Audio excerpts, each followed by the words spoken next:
అనుభవాలు మనకు రావాలి. బెరయా సంఘ విశ్వాసులు సేవకులు ఏది చెప్తే అది నమ్మేరు. లేఖనములు అలాగున్నాయో లేవో పరిశీలన చేస్తారు. ఎవరు? బెరయా విశ్వాసులు. సో కనుక తప్పకుండా దేవుని బిడ్డలుగా గ్రహించాలి. ఎందుకు ఈ మాట నేను చెప్తున్నాను అంటే, ఈ బైబిల్ని చాలా చక్కగా మేము చెప్తున్నాం, చక్కగా మీరు వింటున్నారు. అదే వేస్ట్ అంటున్నాను నేను. మీకు అర్థమయ్యే శైలిలో ప్రసంగం చేయనని చెప్పాను కదా. కొన్ని మంచి ఇంట్స్ చెప్పేసి వెళ్ళిపోతాను. మరోసారి వస్తాను, అప్పుడు ప్రసంగం చేస్తాను. రైట్, దేవునికి స్తోత్రం. అలాగని ఇది ప్రసంగం కాదనుకోకండి, ప్రసంగమే. కాస్త బైబిల్ స్టడీలా చెప్తాను అనమాట. అది ఎందుకంటే మొదటి రోజు కదా. సో దేవుని బిడ్డలారా జాగ్రత్తగా గ్రహించాలి. ఈ బైబిల్ అనేది ప్రభు ముందుగా ఆలోచించింది ఏంటంటే, ఇది వినే పుస్తకం కాదు. అది తెలుసుకోవాలి. ప్రతి విశ్వాసి తెలుసుకోవాల్సింది ఏమిటంటే, ఇది వినే పుస్తకం కాదు. ఇంకో మాట కూడా చెప్తాను ఎక్స్ట్రా, వినటం వేస్ట్. దేవుని వాక్యాన్ని వినటానికి మీరు వస్తే ఖచ్చితంగా మీ విశ్వాసం దెబ్బతిన్నట్టే. దేవుని వాక్యం వినేది కాదు, దేవుని వాక్యం వినేది కాదు. వినటం వల్ల ఏ ప్రయోజనం లేదు అని నేనంటే, ఇక్కడ బాగా వాక్యపు జ్ఞానం కలిగిన వారు వెంటనే ఏమంటారంటే, అదేంటి పాస్టర్ వినటం వల్ల ఉపయోగం లేదంటావేంటి? లేదు, ఖచ్చితంగా లేదు. కానీ బైబిల్లో మార్కు రోమాపత్రికలు ఏమనుంది? వినుట వలన విశ్వాసం కలుగుననుంది కదా. వింటమే వేస్ట్ అంటావేంటి? ఇలాంటి బోధలే వచ్చి ఈ రోజున చెడిపేస్తున్నాయి సంఘాలను అని మీరు అనుకునే మీ సమస్య నేను కూడా చెప్తున్నాను. నిజంగానే వినటం వేస్ట్. ఎందుకంటే అఫ్ కోర్స్ రోమాపత్రికలో వినుట వలన విశ్వాసము కలుగును అని రాయబడింది. కానీ యాకోబు పత్రికలో ఏమన్నా ఉందో తెలుసా? క్రియలు లేని విశ్వాసము మృతము. క్రియలు లేని విశ్వాసము మృతం అంటే ఏంటండి చెప్తారా? విశ్వాసం మృతము అంటే ఏంటి? చచ్చిపోవటం. ఏంటి చచ్చిపోద్ది? ఏం చచ్చిపోద్ది? విశ్వాసం చచ్చిపోద్ది. అది విశ్వాసం ఎలా పుట్టుద్ది? వినుట ద్వారా విశ్వాసం పుట్టుద్ది. క్రియలు లేకపోతే, క్రియలు అంటే చేయటం. వాక్యం ఏం చెప్పిందో అది చెయ్యాలి. బైబిల్ అంటే చేసే గ్రంథం అండి. చెయ్యకపోతే విశ్వాసం చచ్చిపోద్ది. వినుట ద్వారా విశ్వాసం పుట్టొచ్చు, చేయటం ద్వారా, విన్నది చేయటం ద్వారా విశ్వాసం బ్రతుకుద్ది. వినటం ద్వారా విశ్వాసం పుట్టడం నిజమే, చెయ్యకపోవటం ద్వారా విశ్వాసం చచ్చిపోవటం నిజం. అందుకనే యాకోబు గారు ఏమంటాడంటే, యాకోబు పత్రికలో, ఇదిగో మీరు కేవలం వినేవారు మాత్రమై ఉండకూడదు. తీయండి యాకోబు రాసిన పత్రిక. పౌలు గారేమో వినుట వల్ల విశ్వాసం కలుగుద్ది అన్నాడు. ఇప్పుడు యాకోబు గారు 1వ అధ్యాయం 22వ వాక్యం చూద్దాం. యాకోబు 1వ అధ్యాయం 22. మీరు వినువారు మాత్రమై ఉండి మీరు మోసపుచ్చుకొనకుండా వాక్య ప్రకారము ప్రవర్తించువారునై ఉండి. వెరీ గుడ్ బ్రదర్, చాలా బాగా చదివారు మీరు. రాయబడిన మాట అందరూ జాగ్రత్తగా వినండి. యాకోబు గారు ఈ యాకోబు ఎవరో తెలుసండి మీకు? యాకోబు యేసు ప్రభు సొంత తమ్ముడు, మరియమ్మ పుట్టినోడు. యేసు ప్రభు తర్వాత మరియమ్మకు పుట్టినటువంటి యాకోబు. ఈ యాకోబు యేసుక్రీస్తు ప్రభు వారు సిలువ వేసే వరకు కూడా నమ్మల. ఏంటి మీరు అందరూ దేవుడు అంటున్నాడు, మా అన్నయ్య వాడు అనేవాడు. చూడండి, యాకోబు గారు సంఘ పెద్ద అయిపోయాడు. అంతేకాదు యెరూషలేములో ఉన్న సంఘానికి అతడు ప్రెసిడెంట్గా మారిపోయాడు. దేవుని బిడ్డలారా జాగ్రత్తగా వినాలి. ఈ యాకోబు గారు ఏమంటాడంటే, వినుట చాలా మంచిదే, కానీ కేవలం నేను వినటానికి వచ్చానంటే నిన్ను నీవే మోసం చేసుకునే వ్యక్తివని సూటిగా చెప్తున్నాడు. అందుకే బైబిల్ వినేది కాదు, చెయ్యాలి. చేయటం అంటే క్రియలు. నా దేవుని బిడ్డలారా, ఈ రోజున ఎంత విరివిగా వినబడుతుందో వాక్యం, చాలా విరివిగా వినబడుతుంది. రకరకాలైన బోధలు వినబడుతున్నాయి. చాలా చిత్ర విచిత్ర విన్యాసాల మధ్య దేవుని వాక్యాన్ని ప్రకటించేటువంటి వాళ్ళు లేకపోలేదు. భక్తిని కూడా వేషాల మధ్య, వస్త్ర వేషధారణ మధ్య కూడా దేవుని వాక్యాన్ని బోధించేటువంటి సేవకులు లేకపోలేదు. వాస్తవం. అయితే బైబిల్ చెప్తుంది, దేవుని వాక్యం వినేది కొంచెం చెప్తారా? కాదు. మనస్కరించట్లేదా? బైబిల్లో రాయబడింది. చదువు బ్రదర్. మళ్ళా, మీరు వినువారు మాత్రమై ఉండి. అది అంటే ఇప్పుడు విని వెళ్ళిపోయే వాళ్ళు అంతా ఎవరు? మన చర్చెస్లో విని వెళ్ళిపోతారు. చేయరు. బైబిల్ వినేది కాదు, చేసేది. చేయటం అంటే క్రియలు. వినుట ఎందుకంటే చేయటం కోసమే. వినటం ఎందుకయ్యా అంటే చేయడం కోసం. వినటం కోసం బైబిల్ లేదు. బైబిల్ వినేది కాదు, చేసేది. అయితే బైబిల్ వినాలి, చెయ్యాలి. ఎందుకయ్యా నువ్వు వినేది అని అంటే చేయటం కోసం. అందుకనే చేయటం అంటే క్రియలు. మరి అదే పుస్తకంలో, యాకోబు గారు రాసిన పుస్తకంలో 2వ అధ్యాయం 17వ వాక్యం చూడండి బ్రదర్. 2:17. అలాగే విశ్వాసము క్రియలు లేనిది అయితే అది ఒంటిగా ఉండి మృతం. అంటే ఏంటి? చచ్చిపోవటం. ఏది చచ్చిపోద్ది?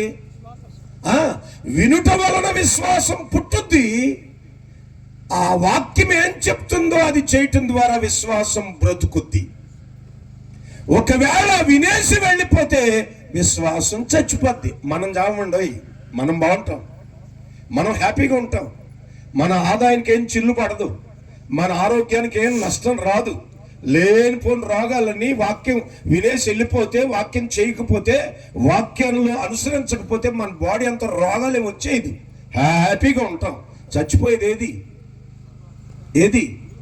డేంజర్, చాలా ప్రమాదం. మన పితరులు చూడండి, మన పితరులు వాళ్ళైనా చంపేసుకున్నారు కానీ విశ్వాసాన్ని బ్రతికించుకున్నారు. స్తోత్రం, హల్లెలూయా. విశ్వాసమును బ్రతికించుకోవాలి. షడ్రక్, మేషక్, అబేద్నెగోలను అడగండి, మీరు చస్తారా? మీ విశ్వాసాన్ని చంపుకుంటారా? ఏమన్నారు వాళ్ళు? మేమైనా చచ్చిపోతాం కానీ మా విశ్వాసమును కాపాడుకుంటాం. స్తోత్రం, హల్లెలూయా. దేవుని బిడ్డలారా, విశ్వాసము బ్రతకాలి అనంటే చూడండి, వాక్యము వినటం ద్వారా విశ్వాసం పుట్టుద్ది. ఈ వాక్యాన్ని సేవకులు చెప్పగా మీరు వినటం ద్వారా విశ్వాసం పుట్టుద్ది. ఆ విశ్వాసము గొప్ప కార్యాలు చేసి విశ్వాసమును నిన్ను నడిపించాలి అని అనుకుంటే వాక్యం ఏం చెప్పిందో అది చెయ్యాలి. చేయటం అంటే క్రియలు లేకపోతే విశ్వాసం చచ్చిపోద్ది. ఈ రోజున సంఘాలలో, క్రైస్తవ లోకంలో, ప్రపంచ క్రైస్తవుల్లో, మన సంఘాల్లో కూడా ఇక ఏమనుకోకండి, 90% మంది విశ్వాసులు తమ విశ్వాసాన్ని చంపేసుకున్నారు. తెలియట్లే. నేను వింటున్నాను దేవుని వాక్యం శ్రద్ధగా వింటున్నాను, రాసేసుకుంటున్నాను, నోట్స్ రాసేసుకుంటున్నాను. మా పాస్టర్ గారు చెప్పింది కాకుండా చుట్టుపక్కల చెప్పిందంతా వింటాం. వినటం వేస్ట్. నిన్ను నీవే మోసం చేసుకుని వెళ్తున్నావు. నిన్ను నీవు మోసం చేసుకుని బ్రతుకుతున్నావు. దేవుని బిడ్డలరా, జాగ్రత్తగా గ్రహించాలి. ఈ మొదటి రాత్రి సియోను కొండలోంచి దేవుడు మాట్లాడుతున్న నగ్న సత్యం ఏమిటంటే, ఇక్కడ కూర్చున్న మీరు, ఒకవేళ పల్లెలోకి వెళుతుందో లేదో నాకు తెలియదు, కానీ ఇక్కడ కూర్చున్న మీరు ఒక నూతనమైన అభిషేకం కలిగి, తీర్మానం కలిగి ఇక్కడి నుంచి అడుగు బయట పెట్టాలి. అదేమిటంటే, ప్రభువా, ఈ రోజు మొదలుకొని ఏదైతే నేను వింటానో అది చేస్తాను. దేవునికి స్తోత్రం. ఏమండి, చేసేవారే దేవునికి కావాలి, చేసేవారే దేవుని భక్తులు. ఇంకా ఒక మాట చెప్తాను వినండి, చేసేవారే దేవుని పిల్లలు, వినేవాళ్ళు కాదు. ఒక్క మాట చెప్పనా, మీకంటే శ్రద్ధగా సైతాన్ గడు అంటాడు. చాలా మంది క్రైస్తవుల కంటే శ్రద్ధగా సాతాను వింటాడు. ఒకవేళ మైక్ కనుక వినపడక సండే ఏదన్నా అబ్జెక్షన్ వచ్చి పెట్టలేదు అనుకోండి, సోమవారం పొద్దున్నే వచ్చేస్తాడు. మా ఊర్లో ఒక ఆయన ఫుల్ ఆన్ అయిపోయి ఉంటాడు. అంటాడు, పాస్టర్ గారు ఏ మైక్ ఎట్టలేదేటి, మైక్ పెట్టాలి కదా, మేము అందరం వింటున్నాం అక్కడ గుడి కంటే రాగానే దూరం నుంచే. మరి ఆడికి మనకి తేడా ఏంటి? ఆడు దూరం నుంచి అంటాడు, మనం లోపల నుంచి అంటున్నాం. ఆడు చేయడు, మనం చెయ్యం. అది సంగతి. వాళ్ళు చేయరు, నువ్వు చెయ్యవు. ఇక మరి ఎందుకు నువ్వు విశ్వాసివని? అందుకే ప్రకటన గ్రంథం సెలవిస్తుంది ఏమని? జీవించుచున్నవన్న పేరు నీకున్నది గాని నీవు మృతుడవే. అందుకని వాక్యం ఎవరైతే విని వెళ్ళిపోతారో వారి విశ్వాసాన్ని వారు చంపుకున్న వ్యక్తులు. వాక్యాన్ని ఎవరైతే విని చేస్తారో వారు దేవుని పిల్లలు. స్తోత్రం. మరోసారి చెప్తున్నాను, మీ చెవుల్లో మీ గుండెల్లో మారు మోగేటట్టుగా చెప్తున్నాను వినండి. బైబిల్ వినేది కాదు, బైబిల్ చేసేది. స్తోత్రం. హల్లెలూయా. చెయ్యాలి చెయ్యాలి చెయ్యాలి. కానీ ఇప్పుడు సైతాను గాడు అంటాడు, వినేయ్ వినేయ్, శ్రద్ధగా వినేయ్, శ్రద్ధగా వినేయ్, చక్కగా వినేయ్, భక్తి కలిగి వినేయ్, వినేయ్ వినేయ్. సాతాను మాటది. దేవుడు అంటాడు, విని వెళ్ళిపోతే నువ్వు మోసం చేసుకున్న వ్యక్తివి. నిన్ను నీవే, you are cheated yourself. Yes, దేవుని బిడ్డలరా, నిన్ను నీవు మోసం చేసుకోవద్దు. నేను దేవుని వాక్యం విన్నానని తృప్తి పడకు. విన్న వాక్యం ఎంత చేశాను అనే దాన్ని బట్టి తృప్తి పడండి. చేసేవారు ఈ రాత్రి దేవునికి కావాలి. నువ్వు చేస్తే నీ పట్ల ఆయన కూడా కార్యాలు చేస్తాడు. నేనేం చేయను, ఊరికి వింటానంటే ఆయన కూడా వింటాడు. ఈయన ఊరుకుంటాడు ఆయన. సో కనుక తప్పకుండా వినటం కాదు, చెయ్యాలి చెయ్యాలి. స్తోత్రం. హల్లెలూయా. ఆది కాండం నుంచి ప్రకటన గ్రంథం వరకు భక్తులు చేసి భక్తులుగా మారారు. దేవుని దృష్టిలో భక్తులుగా గుర్తింపు పొందారు. దేవుని దృష్టిలో చేసిన వారే ఆయన హృదయంలో ఉన్నారు.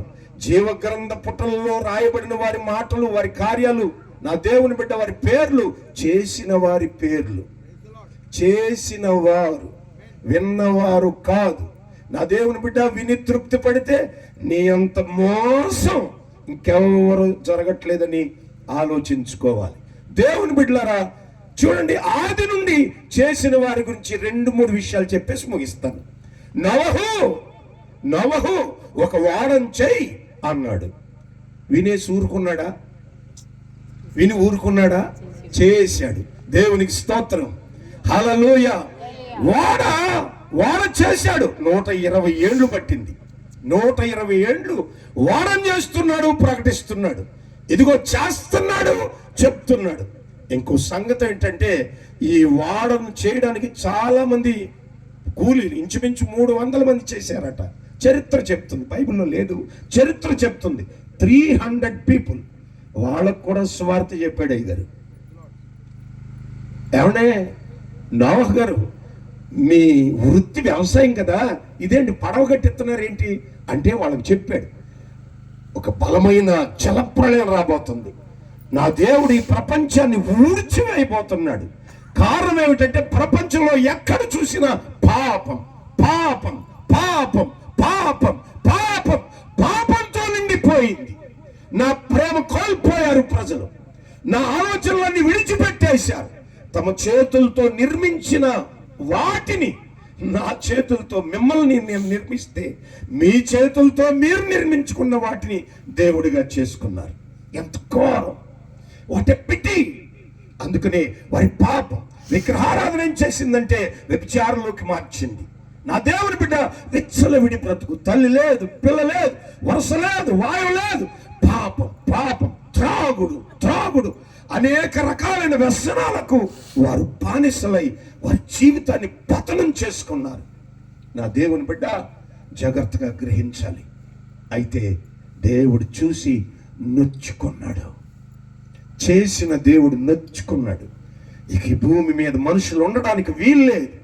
అయితే దేవుని బిడ్డలారా, వాళ్ళందరిని చూసినప్పుడు నోవహు తరములో అతడే నిందారహితుడిగా కనబడ్డాడు. స్తోత్రం, హల్లెలూయా.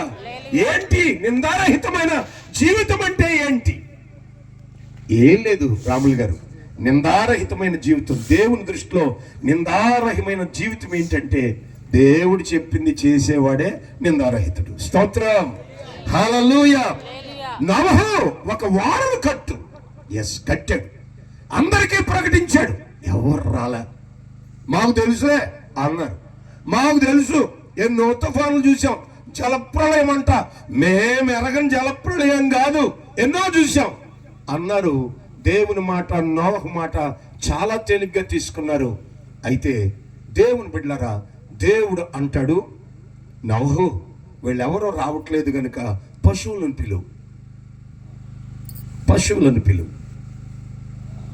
ఈ వాడ కట్టింది ఎవరి కోసం? కానీ ఎవరు వస్తున్నారు చూడండి. ఇప్పుడు వాడలోనికి రాని మనుషుల మేల, వాడలోనికి రానటువంటి మనుషులు మేల, వాడలోనికి వచ్చిన పశువుల మేల. అంతేగా? వాడలోనికి కుక్కలు వచ్చాయి, మనుషులు రాలా. వాళ్ళలోనికి పావులు వచ్చాయి, మనుషులు రాలే. ఇంకో మాట చెప్పనా, వాళ్ళలోనికి గేదెలు వచ్చాయి, గేదెలు, మనుషులు రాలా. ఇంకొక మాట చెప్పనా, గాడిదలు వచ్చాయి. ఇంకా హీనమైన చెప్పనా, పంది కూడా వచ్చింది. ఎవరు రాలా? చేయలే, వాళ్ళు విన్నారు అంతే. స్తోత్రం. మరి పశువు చేసింది కుక్క కమాన్ అంటే వచ్చింది. పంది కమాన్ వచ్చింది. మనిషి మాత్రం రాలే. చక్కగా పేరు పెట్టి పిలిచిన, అయ్యా సీను, రాయ్యా, ప్రసాదు, రాయ్యా, ఇదిగో ఈ లోకం పోతుంది, రాను. చూసారా? వింటాడు, రాడు, వింటాడు, చెయ్యడు. ఏమైంది? తలుపు వేయబడింది, జలప్రళయం ప్రారంభమైంది. ప్రళయం ప్రారంభమైన తర్వాత అప్పుడు ప్రారంభమైంది భక్తి. వేస్ట్. చెప్పినప్పుడు విని వదిలేశారు, కట్టినోళ్ళు కూడా వదిలేశారు. నా దేవుని బిడ్డ జాగ్రత్త. ఎందుకు ఈ మాట చెప్తున్నానంటే, రాబోతున్నటువంటి ఉగ్రత నుండి కూడా తప్పించబడాలంటే విని సంబరపడకండి. ఆయన చాలా బాగా మాట్లాడాడు, ఈయన చాలా సూపర్, ఇలాంటి సర్టిఫికెట్లు ఇవ్వకండి. చెయ్యండి, చేయటం నేర్చుకోండి. దేవుని వాక్యం వినేది కాదు. మరోసారి ఇదిగో ఈ ఎన్కేపల్లిలో మొదటి రాత్రి దేవుని సముఖంలోకి వచ్చిన, ఈ సియోను ప్రాంగణంలోకి వచ్చిన దేవుని పిల్లలైన మీ అందరికీ చేతులు జోడించి, మా ప్రాంతం అయితే దండం పెట్టి అంటారు. అంటే దిగిపోయిన మాట అన్నమాట. బాగా పాదాల దాకా దిగిపోయిన మాట ఏంటంటే, దండం దొర అంటారు. సో దండం పెట్టి చెప్తున్నాను, బైబిల్ వినేది కాదు, బైబిల్ చేసేది. ఒక్క మాట చెప్తాను వినండి, ఒక్క మాట చెప్తాను. బైబిల్ని, నీ దేవుని మాట నువ్వే చేయకపోతే అన్యులు అలా చేస్తారు. వాళ్ళకి ఏం పని? ఆలోచించుకోండి ఒకసారి. దేవుని పిల్లమై ఉండి కేవలం విని విని విని సంతోషించి చేయక, మరి నువ్వే చేయకపోతే ఎవరు చేస్తారు? Question your self. దేవుని బిడ్డ అంటావే, బాప్తిసం పొందావే, మందిరానికి వెళ్తావే, ఇవన్నీ మీకు విషయం చెప్పనా, ఎండిపోయే పనులు, ఇవన్నీ శపించబడే పనులు. బాప్తిసం, మందిరానికి వెళ్ళటం, ఇవన్నీ శపించబడే పనులు. ఒక్క విషయాన్ని చెప్తాను వినండి. యేసుక్రీస్తు ప్రభు వారికి మార్కు సువార్త 11వ అధ్యాయంలో ఆకలేసిందట. ఆకలేస్తే ఆయన ఆకలి తీర్చడం కొరకు ఆకులు కలిగిన అంజూరపు చెట్టును చూశాడు. ఆకులు కలిగిన అంజూరపు చెట్టు, ఆకులుండుట చూచి, కాయలు ఉండటం కాదు, పళ్ళు ఉండటం కాదు, ఆకులు ఉండడం చూసి ఒడివడిగా ఈ చెట్టు దగ్గరికి వెళితే నా ఆకలి తీరుద్దని ఆకులు చూసి వెళ్ళాడు. ఆకులు పైకి కనబడుతున్నాయి, ఆకులు పచ్చగా కనబడుతున్నాయి. ఆ చెట్టు యొక్క సమృద్ధి ఆకులు చెబుతున్నాయి. అది ఎంత క్షేమంగా ఉందో ఆకులు చెప్తున్నాయి. అది ఎంత పచ్చగా ఉందో ఆకులు చెప్తున్నాయి. అది ఎంత సంతోషంగా ఉందో ఆకులు చెప్తున్నాయి. అది పెరుగుతుంది, ఆశీర్వదించబడినట్టుగా కనబడుతుంది, అభివృద్ధి చెందుతుంది, విస్తరించుతుంది. కారణం ఏంటంటే పచ్చగా, ఏ లోటు లేదు, పురుగు లేదు, అన్ని ఉన్నాయి, రోగం లేదు. ఆకులు ఆకులు చెట్టు నిండా ఆకులు ఉన్నాయి. ఆకులు చూశాడు. ఒడివడిగా యేసయ్య వెళ్ళి ఆకులు కలిగిన అంజూరపు చెట్టును చూసి ఆకలి తీర్చుకోవాలనుకున్నాడు. వెళ్ళి చూస్తే ఏమీ లేదు, ఆకులు తప్ప ఏమీ లేవు. ఆకులు పైకి కనబడతాయి, ఆకులు ఆకలి తీర్చవు. ఆకు వెనుకున్న ఆత్మీయ ఫలం యేసయ్య ఆకలి తీర్చుద్ది. స్తోత్రం, హల్లెలూయా. అయితే అక్కడ రాయబడింది అది పండ్ల కాలము కాదు. మీకు అంజూరపు చెట్టు వేరండి, అన్ని చెట్లు వేరు, అంజూరపు చెట్టు వేరు. దేవుడు క్రైస్తవులకు పాఠాన్ని నేర్పడం కొరకు దేవుడు నిర్మించినటువంటి చెట్టు ఏదైనా ఉందంటే అంజూరపు చెట్టు. అంజూరపు చెట్టు ద్వారా మనందరికీ పాఠం నేర్పాలనుకున్నాడు. ఎవడో అంజూరపు చెట్టు ఫలాలు తినడానికి పనిచేస్తాయి, కానీ మొట్టమొదటి దేవుని ఉద్దేశం ఏంటంటే క్రైస్తవులమైన మనకు పాఠం నేర్పడానికి అంజూరపు చెట్టును సృష్టించాడు దేవుడు. దేవునికి స్తోత్రం. అయితే అంజూరపు చెట్టు ఆయన ఆకులు సమృద్ధిగా ఉన్నాయి, ఆకులు కనబడుతున్నాయి, ఆకులు పచ్చగా ఉన్నాయి. వడివడిగా ఆకులు చూసే వెళ్ళాడట, కాయలు చూసి వెళ్ళా, పండును చూసి వెళ్ళా, పిందెను చూసి వెళ్ళా. ఆయన ఆకును చూసే వెళ్ళాడు.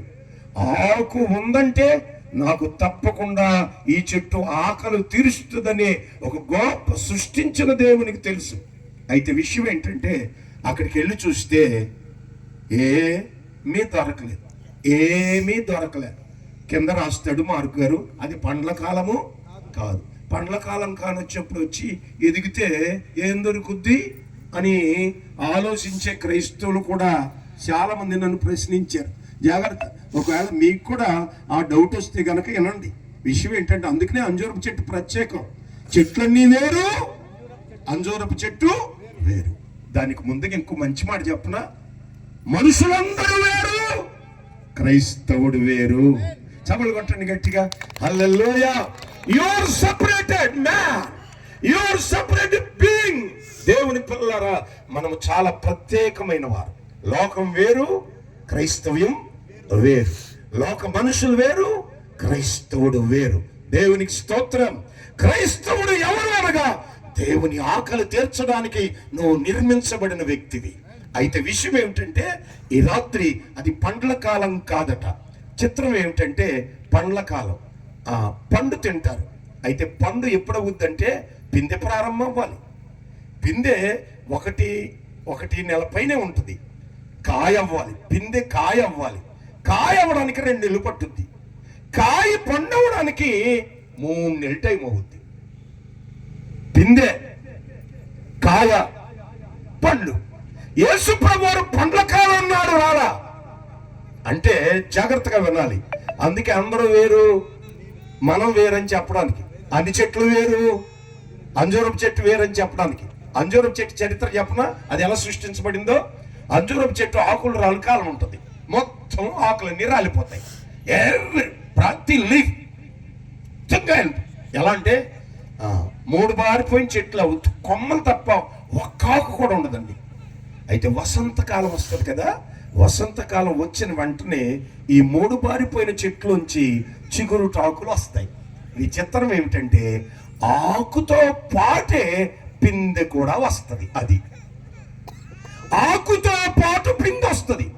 ఆకు ఉందంటే దాన్ని ఏముండాలి, పిందె ఉండాలి.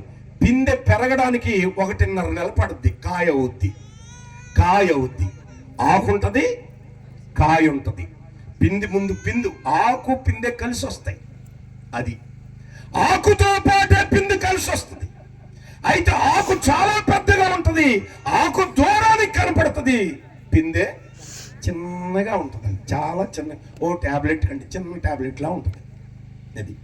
ఎందుకంటే మా ఇంటి దగ్గర, మా చర్చి దగ్గర ఉన్నాయి కనుక నేను తింటాను. అందుకని దేవుని బిడలారా, అది పెరగడానికి 1.5 నెల పడుద్ది. కాయ అవ్వడానికి. కాయలు బాగుంటాయి, పిందులు చాలా మధురంగా ఉంటాయి. అంజూరపు చెట్టు యొక్క పిండి చాలా టేస్ట్. కాయలు తింటారు, పండు కూడా తింటారు. అయితే విశేషం ఏంటంటే పిందె కాలం చూడండి, ఆకుండుద్ది, కాయైనా ఆకుండుద్ది, పండైనా ఆకుండుద్ది, ఆకు వెనుక ఫలం ఉంటుంది. అయితే ఇశ్రాయేలు ప్రజలు పిందెలు తింటారు, బాగా టేస్ట్గా ఉంటాయి.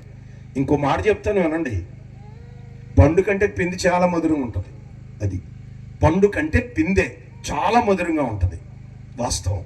అయితే విషయం ఏంటంటే ఇప్పుడు ఆకుందంటే దాన్ని పిందె అయినా ఉండాలి, కాయ అయినా ఉండాలి, పండైనా ఉండాలి. పక్కన అవడానికి ముందు 2 దశలు ఉన్నాయి. పిందె ప్రారంభం, కాయ, పండు. యేసు ప్రభువు ఎప్పుడు వచ్చారు? పండ్ల కాలం కాని దినాన్ని వచ్చారు. పండ్ల కాలం ఇంకా రాలా. దాని అర్థం ఏంటంటే యేసు ప్రభు ఎప్పుడైనా రావచ్చు. స్తోత్రం, హల్లెలూయా. అయితే కేవలం ఆకులు మాత్రమే, ఆకులు పైకి కనబడతాయి, ఆకు వెనుక ఆకు యొక్క ఫలం ఉండాలి. నువ్వు బాప్తిసం పైకి కనబడుద్ది, ప్రార్థన పైకి కనబడుద్ది, సభలు పైకి కనబడి అన్ని ఆకులే, ఆకులే, ప్రసంగాలు ఆకులు, ప్రార్థన ఆకు. అయితే బైబిల్ అంటుంది చూడండి, మందిరం ఉందే ఆకు, ఈ శిలువ ఉందా ఆకు. ఎంతమందికి కనబడుద్ది? దూరంలో ఉన్న ప్రతి వారికి కనబడుద్ది. దేవుని బిడ్డలారా, మన బాప్తిసం కనబడుద్ది, మన తెల్లని వస్త్రాలు కనబడతాయి. ఇప్పుడు సహజంగా అయ్యగారు ఉన్నారనుకోండి, బ్యాగ్ వేసుకుని వెళ్తారు కదా, బ్యాగ్ ఆకు, పైకి కనబడే అన్ని ఆకులు. అయితే దాని వెనుకే ఉండాలి యేసయ్య ఆకలి తీర్చే ఫలం ఉండాలి. స్తోత్రం. అంటే నువ్వు బాప్తిసం పొందావనుకో, బాప్తిస ఫలం ఉండాలి. ప్రార్థన చేసావనుకోండి, అందుకని ఆత్మ ఫలాలు ఉంటాయే, ఆత్మ ఫలాల్లో ప్రార్థన ఉండదు, ఆత్మ ఫలాల్లో బాప్తిసం ఉండదు. ఆత్మ ఫలం గలతీయులకు రాసిన పత్రికలో 5వ అధ్యాయంలో ఆత్మ ఫలాలు ఉంటాయి. ఆత్మ ఫలాలే దేవుని యొక్క ఆకలిని తీరుస్తాయి. నువ్వేది చేసినా దాని వెనుక ఆకలి, ప్రభు ఆకలి తీర్చే ఫలం ఉండాలి. స్తోత్రం. కేవలం ఆకులే చూపిస్తున్నాయి ఇప్పుడు క్రైస్తవ సంఘాలు. మందిరం ఒక ఆకు, దాని మీద సిలువ ఒక ఆకు, బాప్తిసం ఒక ఆకు, అవి పైకి కనబడతాయి. బాప్తిసం పైకి కనబడద్ది. ఇప్పుడు అందరు బాప్తిసం పొందారు, మొన్న నేను చూశాను, అబ్బా భలే ఉంది. దేవుని బిడ్డలారా, ఇదిగో ఈ సిస్టర్ రోజు బైబిల్ చదువుద్ది, క్రమం తప్పకుండా ఒక అధ్యాయం చదివితేనే కానీ భోజనం చేయదు. ఆ పైకి కనబడే ఆకు. మరి బైబిల్ చదువుతావు, ఆ బైబిల్ చదవగా వచ్చిన ఫలం ఏంటి? ఆకు వెనకే ఉండాలి, ఫలం ఉండాలి. ఆకు ఫలము కలిసే వస్తాయండి. ఆకు ఒక్క 2 days ముందు వస్తుంది,